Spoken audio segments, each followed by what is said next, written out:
ही तपासणीची काय भानगड आहे म्हणून पहिला पोरगाच पाहिजे त्याला.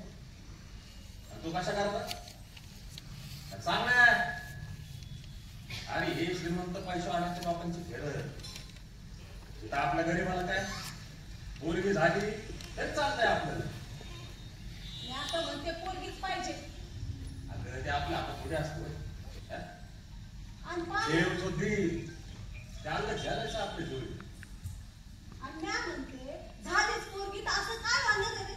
आणि मी म्हणतो केली तपासणी तर काय आभार वाचवणार हे पाय पाहुण्या पोरगी झाली ना तर तिच्या दवाखान्याचा खर्च, शिक्षण, लग्नाचा खर्च, कोर्ट कचेरी, खटले दावे हे समजा आपल्याला नाही करावं लागेल. अरे सरकारने हाय त्याची काळजी. अरे 100-500 आपल्याला लगीन करायला लागतं. फक्त जोडीदार पाखरावाने पाहिजे. आता नाही पटला वाटता निघाला द्यायचं सोडून. अरे इथं कुठं 7 जन्माचा जोडीदार करायचा आपल्याला. गीताचं सांगते पाहुण्या. आपण निश्चित तपासणी करायला काय हरकत आहे. त्या पाय ती शिकलेल्यांची थेरं ना मला नाही सांगायची पाहुण्या. अरे तुला का काळात वाचायचं आता वजन वाढवायचं वय पाहुण्या. अरे बाई माणसाची कूस म्हणजे तुला कपाट केवढी वाटली वय. पाहिजे ते ठेवलं नको ते काढून टाकलं.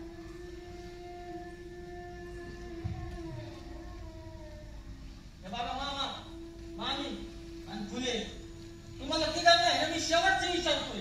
आता बाया अरे तू काय शेवटचं सांगतो. मी सांगते ना तुला हे असे येडे चाळे करायचे असतील ना तू आजच संपला सुटला. विसरून जायचं नवरा बायकोचं नातं. आणि आमचं सुख आमचं दुःख आमच्या संग. आमचं नशीब ते आमच्या संग. पुन्हा आमचं तोंडी बघायला इकडे यायचं नाही.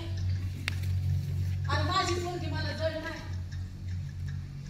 पोरीसाठी ना 2 उकिरडे जादा फिरीन मी. अरे पोटात राहिली तशी 7-8 दिवसापासून जाईल ती काय जड नाही मला माझी पोरगी. असं वाईट होईल ना. आता अरे तुझ्यासारखं नामचीन जावई मिळाल्यावर अजून काय वाईट व्हायचं राहिलं वय काय.